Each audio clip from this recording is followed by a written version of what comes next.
നിങ്ങളൊരു പെരുന്നാൾ നടത്തുമ്പോൾ നരകത്തിന് അതിനെ പേടിയില്ല.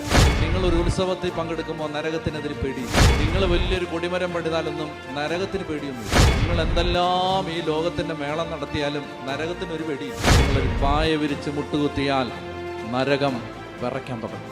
ഒരു വ്യക്തി പ്രാർത്ഥിച്ച് മുട്ട നിൽക്കാൻ തുടങ്ങിയാൽ അവിടെ നരക കവാടങ്ങൾ ഇളകും. അവിടെ സാത്താന്റെ ആധിപത്യം തകരും.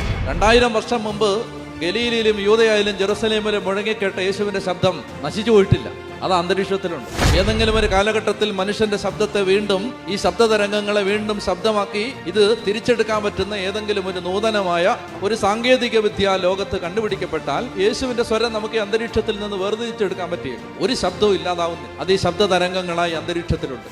നിന്റെ വീട്ടിൽ നീ പ്രാർത്ഥിച്ച പ്രാർത്ഥനയുടെ ശബ്ദതരംഗങ്ങൾ നിന്റെ വീട്ടിൽ കിടന്ന് നിന്റെ മരണം വരെ നിനക്ക് വേണ്ടി പ്രാർത്ഥിച്ചുകൊണ്ടേയിരിക്കും.